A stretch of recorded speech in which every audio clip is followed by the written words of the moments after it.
저희 채권부를 통해서 예전부터 이제 질문이 올라온 것 중에 이런 개념이 참 어렵습니다라고 한 부분이 있었습니다. 뭐냐면 이제 본인이 채권 거래하면 그 내역이 남잖아요.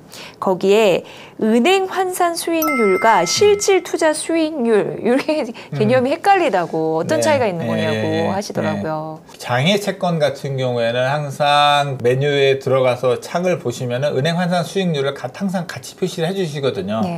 쉽게 생각하시면 이 채권을 샀을 때 그냥 은행 이자처럼 그냥 1년 얘가 그런 동일한 조건으로 이 수익률이면은 은행 예금을 이자를 했을 때 어느 정도 수익이 비교를 할 수 있냐라는 거로 이렇게 그야말로 은행 예금 이자로 환산했을 때 이 채권의 금리는 몇 퍼센트가 되는 거냐라는 걸 계산해 준 건데 은행 환산 수익률을 따로 보여주는 이유가 뭐냐면요. 은행에서 예금의 이자를 받거나 채권 투자 이자를 받으면 거기다 세금을 내잖아요. 근데 예금 이자는 내가 받은 이자에 대해서 그냥 소득세 15.4% 이제 이자 소득세 그냥 딱 하면은 됩니다. 근데 채권은 아시다시피 내가 채권을 예를 들면 매수한 수익률에 대해서 15.4%를 내는 게 아니고요. 내가 이제 그 채권의 쿠폰 금리, 그러니까 표면 발행 금리에 대해서 이 15.4%를 이제 적용을 하는 거거든요. 그래서 내가 그 채권을 그 산 사람별로 그게 다 매수 수익률이 다 달라요. 그러면 수익률이 다 다른데 다 다르게 15.4%를 해가지고 할 수가 없잖아요. 그러다 보니 이제 그렇기 때문에 그 이제 표면 금리에 대해서 이제 그 기준으로 수익을 하거든요. 그 수익률 자체가 내가 예를 들면 채권할 때 뭐 매수 수익률 이제 만기 투자 수익률이 예를 들면 뭐 5.4%였다. 근데 그냥 쿠폰 그러니까 5%였다. 근데 쿠폰 금리는 4%일 수도 있고 6%일 수도 있어요. 그 채권의 금리가. 그렇기 때문에 그 차이를 5%인데 실제로 쿠폰이 4%였다. 그러면 그걸 감안을 해서 실질적으로 내가 그 만기에 갔을 때 내가 원금 대비해서 수익이 얼마가 나고 수익률이 나고 그거에 대해서 세금 15.4%를 뗀 수익률을 가지고 다시 이제 이제 15.4%를 역산을 해가지고서는 그 은행 환산 수익률을 계산을 해내게 되는 거예요. 그래서 채권에 대한 소득세가 그 매수 수익률이 아니고 이제 표면 금리 수익률에 대해서 매겨지는 것 때문에 나타나는 거고 이게 개별적으로 개인이 계산하기 어렵잖아요. 그러니까 이제 증권사에서 계산해 주는 거고요. 내가 매수 수익률과 표면 금리가 같다.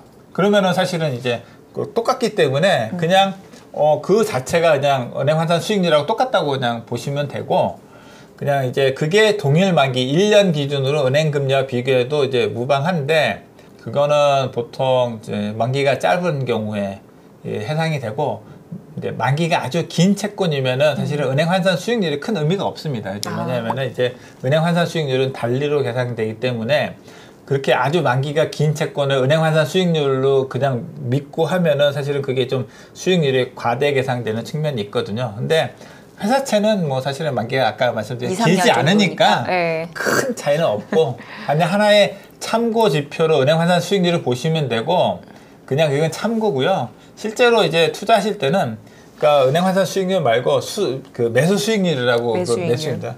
그 금리만 이제 보고 이제 의사결정하시면 됩니다. 그러니까 여러 가지 뭐 다 알면 좋은데 복잡하고 헷갈리니까 매수 수익률 그것만 그래도 그것만 기억을 하시고 기억하셔도 그다음에 은행 환산 수익률은 그냥 참고로 한 요 정도 나올 것 같다. 그런 정도만 이제 참고하시면 될 것 같아요. 큰 문제는 없다. 이렇게 말씀해 주셨습니다. 자, 일단 회사채 발행 일정을 보고 싶은데 어느 사이트를 참고하면 되나요? 이렇게 주세요. 뭐 성수기, 비성수기 뭐 이런 것도 따져서 우리가 뭐 찾잖아요. 근데 마땅한 곳이 없다. 어디 가서 그거를 확인하면 한눈에 볼 수 있느냐. 이런 아쉽게도 근데 없어요. 그러니까 답이 없나요? 그거는 없고 저희도 뭐 사실은 간접적으로 뭐 이제 언론 기사라든가 그런 걸 통해서 그냥 정보를 얻기 때문에 아쉽게도 이제 그런 거는 없고요. 근데 요즘은 이제 워낙 언론이나 이제 경제지나 그런 쪽에서 관련 기사나 그런 데 워낙 많이 쏟아서 나오기 때문에 뭐 이렇게 아까 말씀드렸듯이 뭐 구글 검색을 해서 예를 들면 회사채 발행 일정이라든가 이제 그런 걸 치면은 좀 어쨌든 임박한 그런 거에 대한 기사를 쉽게 찾아볼 수 있기 때문에 일단 그런 식으로 뭐 접근하는 게 현실적으로 그렇게 하고요. 회사채가 발행이 될 거니까 발행이 되면 기다렸다 사야지. 그런 생각 때문에 궁금해 하시는 거잖아요. 근데 이게 현실이 좀 그렇지 않습니다. 내가 그걸 일정을 안다고 해서 기관 수요 그걸 살 수 예측. 있다라는 보장이 없어요. 네, 일단 네, 왜냐면 네. 기관 수요 측 기관에서 물건 다 가져가서 그냥 아예 그냥 끝나버릴 수도 있기 때문에 흥행이 하면 그 물량 다 팔린 거니까. 그렇죠. 예. 뭐 물론 그게 가져가서 이제 뭐 이제 장외 채권으로 나올 수 있는데 어느 게 나올지 안 나올지 모르는 거고. 그러니까 내가 그걸 안다고 한들 살 수 있다는 보장이 일단 없어요. 네. 그런 보장이 없기 때문에 그러니까 제가 보기에는 현실적으로는 장외 채권에 대해서는 계속적으로 제시가 되고요. 그다음에 좀 제한적이긴 하지만 장내 시장이 계속 열리고 하니까 만약에 내가 채권을 살 수 있는 자금이 있고 채권을 매수하려는 그 시점에 가서 장외 채권 목록이라든가 장내 채권에 거래되고 있는 채권들 중에 이제 금리 조건이라든가 뭐 여러 가지 신용도 조건 그런 거 감안을 해서 그때 그냥 거래가 외통시장에서 거래가 되고 있는 채권 중에서 선별해서 투자를 하신다. 그렇게 접근하시는 게 좀 더 현실적으로는 또 뭐 좀 적절한 그런 접근법이 될 것 같아요. 네.